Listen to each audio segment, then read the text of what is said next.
Hello friends, मैं Mohit Gupta from LR tutor good knowledge से। तो हमारा जो आज का टॉपिक है वो है किरचॉफ का नियम। ठीक है, उससे पहले एक हम छोटी सी बात डिस्कस करना चाहते हैं, जैसे कि जो धारा होती है हमारी विद्युत धारा, वो कौन सी राशि होती है। क्लियर। तो वो जो हमारी विद्युत धारा होती है, हमने दो राशियाँ पढ़ी, एक सदिश राशि पढ़ी हुई है और एक अदिश राशि पढ़ी हुई है। क्लियर। तो सदिश राशि क्या होती है, जिसमें दिशा के साथ साथ परिमाण की आवश्यकता होती है, उसे सदिश राशि कहते हैं। और जिसमें परिमाण की आवश्यकता होती है, दिशा की नहीं होती, उसे क्या कहते हैं, अदिश राशि होती है। जबकि हम लोगों ने पढ़ा हुआ है कि जो दिशा धारा होती है वो किसी न किसी दिशा में जाती है। ठीक है। तो फिर जो इसका कौन सी राशि होनी चाहिए थी, सदिश राशि, लेकिन ऐसा नहीं होता है। जो विद्युत धारा है वो हमारी अदिश राशि, उसके पीछे का नियम क्या है, ये सदिश योग के त्रिभुज का नियम का पालन नहीं करती है। अब ये सदिश योग के त्रिभुज का नियम क्या होता है, तो जैसे ये हमारा कोई त्रिभुज है, इसमें ए बी सी ये पॉइंट है। जब यहाँ से कोई चीज़ जाएगी, यहाँ जाएगी, यहाँ आएगी, यहाँ आ जाएगी, तो इसका विस्थापन क्या हो जाएगा, शून्य हो जाएगा। ठीक है। लेकिन अगर यहाँ से धारा जा रही है, आई यहाँ पर आई जा रहा है, यहाँ पर आई जा रहा है, तो इसका कोई ना कोई वैल्यू होगी। इस चक्कर में ये क्या सदिश के योग का पालन नहीं करती। इस चक्कर में जो विद्युत धारा है वो हमारी एक अदिश राशि है। क्लियर। आगे डाउट मत करना कभी। तो स्टार्ट करते हैं हम अपना टॉपिक, किरचॉफ का नियम। तो जो किरचॉफ का नियम क्या है, ये किरचॉफ नाम के वैज्ञानिक ने दिया था, जो कि बहुत इम्पॉर्टेंट टॉपिक है हमारा। और ये बोर्ड में भी पूछा जाता है, आगे आईआईटी जेईई नीट में भी इनके न्यूमेरिकल्स आते हैं। तो इसको बहुत ही समझने की कोशिश करना, क्योंकि याद करोगे आगे जाके गलतियाँ होंगी। बस इतना कठिन भी नहीं है, बस दो पार्ट में ये नियम। इनका पहला नियम क्या होता है, संधि का नियम होता है, दूसरा नियम बंद जाल का नियम होता है। ठीक है, बस उसको समझना है, ज़्यादा बिल्कुल कठिन नहीं है। होता क्या है, जैसे इसको संधि का नियम कहते हैं। दो नियम हम बताएं कौन कौन से, प्रथम नियम द्वितीय नियम। प्रथम नियम संधि का नियम, दूसरा बंद जाल का नियम। तो संधि का नियम क्या होता है, इसको इंग्लिश में बोलते हैं जंक्शन। क्या बोलते हैं, जंक्शन लॉ। जंक्शन का मतलब क्या होता है, आपने जैसे सुना होगा कोई भी रेलवे स्टेशन का नाम जंक्शन होता है, जैसे इलाहाबाद जंक्शन। ठीक है ना। तो इसका मतलब क्या हुआ, जंक्शन। जंक्शन का मतलब जहाँ पर दो से अधिक पटरियाँ या फिर रेलगाड़ी दो से अधिक दिशाओं में जाती हो। ठीक है, जब दो से अधिक दिशाओं में जाती हो तो उसी क्या बोलते हैं, जंक्शन बोलते हैं। तो उसी प्रकार जब विद्युत दो से अधिक दिशाओं में जा रही, जैसे इस वाले में क्या, एक ये उदासीन बिंदु है हमारा। ठीक है, इसमें क्या इधर से भी आ रही, इधर से भी आ रही, इधर से भी आ रही, इधर से भी आ रही, इधर से जा रही है, मतलब आए या जाए दो से अधिक दिशाओं में, तो उसको क्या बोलते हैं, जंक्शन बोलते हैं। क्लियर। तो जैसे ये क्या होगा, इसमें I1 धारा है जो हमारी क्या कर रही है, आ रही है, I2 जा रही है, I3 आ रही है, I4 भी आ रही है, I5 दूर जा रही है। क्लियर।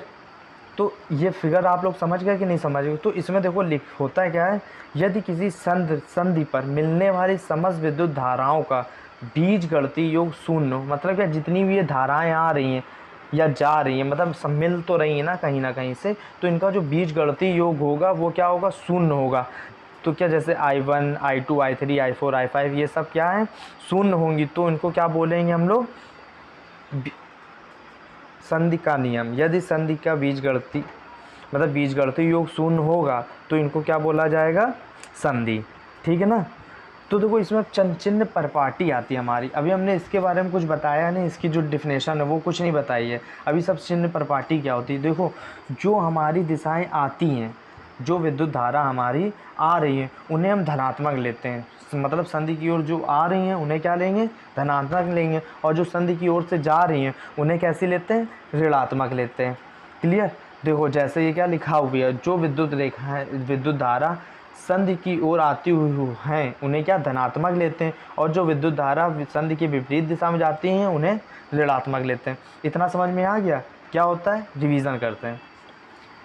ये कोई संधि, इसमें कुछ विद्युत धाराएं आ रही हैं और कुछ वापस जा रही हैं। आने वाली को क्या बोलते हैं, धनात्मक, और जो जाने वाली होती हैं उन्हें ऋणात्मक बोलते हैं। क्लियर। और इसकी परिभाषा एक प्रकार से क्या, किसी संधि पर मिलने वाली समस्त विद्युत धाराओं का बीजगणितीय योग क्या होता है, शून्य होता है। जैसे ये देखो I1 आ रही थी तो ये हमारी प्लस में है, I2 जा रही है विपरीत दिशा में जा रही तो माइनस में, I3 आ रही है तो क्या, प्लस में, I4 भी आ रही है तो क्या प्लस में, और I5 जा रही है हमारी तो क्या माइनस में, इक्वल टू 0, क्योंकि बीजगणितीय योग हमारा क्या हो रहा है, शून्य हो रहा है। अब इसमें प्लस वाली एक तरफ कर दी, माइनस वाली एक तरफ कर दी, तो हम दूसरी परिभाषा क्या बोल सकते हैं, विद्युत परिपथ में किसी संधि पर संधि की ओर जाने वाली का कुल योगफल और संधि से बाहर जाने वाली योग का कुल योगफल क्या होता है, बराबर होता है।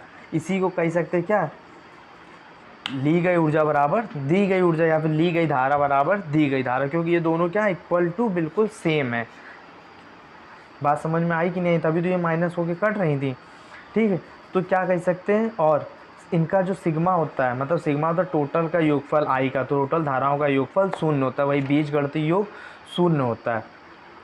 तो क्या आप लोगों को ये टफ लगा, बिल्कुल नहीं ना। होता है क्या, बस एक संधि होती है जहाँ पर 5 6 10 जितनी भी ये आ रही होंगी आएंगी, जिसमें से कुछ आ रही होती हैं और कुछ हमारी जा रही होती हैं। जो आती हैं संधि की ओर उनको धनात्मक लेते हैं, और जो संधि की ओर से जाती हैं उनको ऋणात्मक लेते हैं। तो क्या कह सकते हैं, किसी संधि पर मिलने वाली समस्त विद्युत धाराओं का बीजगणितीय योग शून्य होता है, और कुल मतलब आने वाली विद्युत धाराओं कुल योगफल और जाने वाली विद्युत धाराओं का कुल योगफल क्या होता है, बराबर होता है। एक डिफिनेशन ये भी कह सकते हैं, एक डिफिनेशन ये भी कह सकते हैं।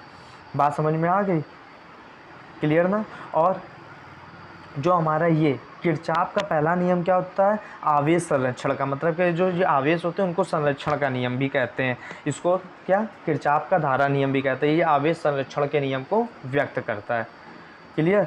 अब जो हमारा ये दूसरा नियम है ये थोड़ा और समझने लायक है, क्योंकि ये थोड़ा टफ हो जाता है। इसको बंद जाल का नियम कहते हैं। अब भैया बंद जाल होता क्या है, तुम लोगों ने देखा होगा, जैसे फुटबॉल के लिए लगाया जाता है नेट, ठीक है, तो बास्केटबॉल के लिए भी लगाया जाता है, बास्केटबॉल के लिए ये कुछ इस टाइप का होता है। तो इसमें एक ये जो बंद जाल दिखाई दे रहा है, इसको हम लोग क्या बोलते हैं, बंद जाल बोलते हैं, क्लियर। हाँ, तो देखो जैसे कि इस चित्र में देखते हैं, ये हमारे कोई क्या है, बंद जाल टाइप का। इसमें दो बंद जाल है, एक है ABCDA, दूसरा क्या है BCFDED, ठीक है, दो बंद जाल है। इसमें क्या है, ये दो बैटरी लगी हुई है E1 E2, ये प्रतिरोध है R1 और R2, ये धारा I1 है I2। यहाँ पर कोई बैटरी नहीं लगी, इस चक्कर में ये धारा इधर से जा रही इधर आएगी, और ये धारा इधर से जाएगी इधर, और इधर पर दोनों धाराएं हमारी क्या हो जाएंगी, मिल जाएंगी। इस चक्कर में इनको क्या लिखा है, I1 + I2। बात समझ में आई कि नहीं आई। अब देखो क्या होता है इसमें, पहले बंद जाल हम लोग लेते हैं ABCDA। ये देखो ABCDA वापस क्यों लिया, अगर हम ऐसे लिखते A से B, B से C, C से D, ABCD हो जाए तो ये यहाँ से खुला होता कि नहीं खुला होता। इस चक्कर में क्या किया, पूरा बंद किया, ABCDA, क्लियर।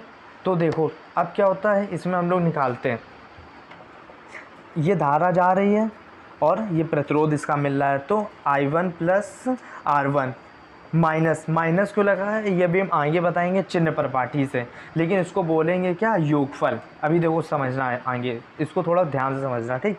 फिर minus I2 - R1, I2 minus sorry R2 होगा, क्योंकि ये इसके संगत प्रतिरोध है कि नहीं। जैसे कि इसमें लिखा हो, विद्युत परिपथ में किसी बंद जाल में प्रवाहित धारा तथा संगत प्रतिरोध के गुणनफल का, प्रवाहित धारा और संगत प्रतिरोध, प्रवाहित धारा क्या है I1 और संगत प्रतिरोध R1, इन दोनों के गुणनफल का बीजगणितीय योग, यहाँ पर योग बोल रहे हैं लेकिन माइनस लगाया, अभी इसको हम आगे समझाएंगे, ठीक है।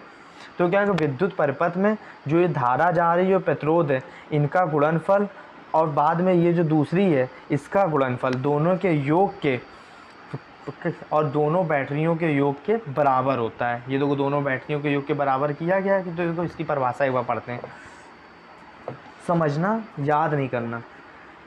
विद्युत परिपथ को किसी बंद जाल में, विद्युत परिपथ को किसी बंद जाल में प्रवाहित धारा तथा संगत प्रतिरोध के गुणनफल के बीजगणितीय योग पर उस परिपथ में लगे बैटरी विद्युत वाहक बल के बीजगणितीय योग के बराबर होती है।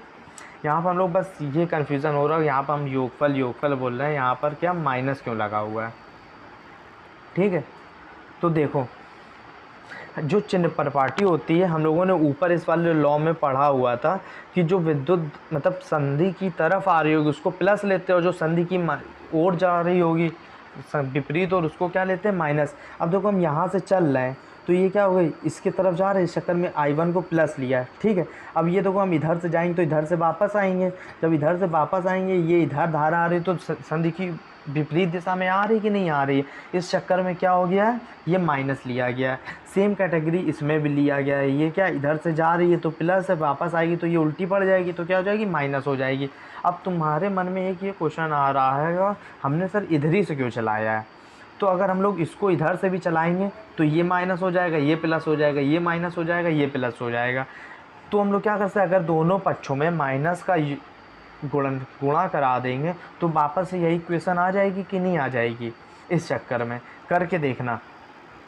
तो क्या है, विद्युत परिपथ के किसी बंद जाल में प्रवाहित धारा I और प्रवाहित क्या प्रतिरोध, संगत प्रतिरोध R1 का गुणनफल, और इसका गुणनफल करा लेंगे सेम इसका बीजगणितीय योग, ये जो योग करेंगे क्योंकि चिन्ह परिपाटी है, और प्रवाहित जो हम लोगों का ये विद्युत वाहक बल लगा हुआ है इनके बीजगणितीय योग के बराबर होती है। क्लियर। देखो चिन्ह परिपाटी जो भी उन्होंने समझाई थी, क्या विद्युत परिपथ में बंद जाल के यदि धारा की दिशा में चलने पर विपरीत हो तो ऋणात्मक लेंगे, अगर चलने की दिशा में हो तो क्या लेंगे, धनात्मक लेंगे। ये चीज़ हमने पहले बताई हुई है इस जगह पे, ठीक है। इस चक्कर में बस वो लिख दिया है, बाकी समझोगे तो बिल्कुल आ जाएगा। क्लियर। ऐसे सेकंड में क्या लेंगे, बंद जाल हमारा क्या था, C F E D और C में। क्लियर। तो देखो इसमें क्या होगा, बंद जाल हमारा एक छोटा सा यहाँ पर सेम वैसा ही बना लेते हैं, ये R2 था और ये R3 था, ठीक है। यहाँ पर एक बैटरी लगी थी हमारी, क्या E2 इसका नाम था, बैटरी का नाम, ठीक है। अब देखो यहाँ पर धारा जो जाएगी ये I2 और R2 और R2 क्या होंगे, धनात्मक हो जाएंगे, क्योंकि यहाँ पर दूसरा कोई प्रतिरोध ही नहीं, इस चक्कर में सारी चीज़ें क्या होंगी, धनात्मक होंगी, ठीक है, क्योंकि दिशा कहीं से परिवर्तित नहीं होगी इस चक्कर में। और फिर जब यहाँ आएंगे तो यहाँ पर I1 और I2 थी धारा, ये देखिए नीचे वाले चित्र में I1 और I2, क्योंकि ये दोनों प्लस हो गई थी वो चीज़ें। क्लियर। I1 प्लस I2 और प्रतिरोध क्या था, R3 हमारा यहाँ पर जो हमने लगाया था, R3 प्रतिरोध बराबर E2 सिर्फ क्या है, विद्युत वाहक बल। तो किरचॉफ का दूसरा नियम क्या है, ऊर्जा संरक्षण का नियम व्यक्त करता है, ठीक है। बाकी बस इसमें ये इतना ही है। तो ये सिंपल सा किरचॉफ का नियम था, इसके बेस एग्जाम्पल है। हालांकि ये इस तरह से थोड़ा कम समझ में आया होगा, हम इसकी एक दूसरी वीडियो और ब्लैक बोर्ड पर बना के डालेंगे, उससे आप लोग को और अच्छे से समझ में आएगा 2-3 दिन के अंदर ही। लेकिन कोशिश करना एक बार इसको लगाने की, इससे बेस न्यूमेरिकल बहुत आएंगे। क्लियर।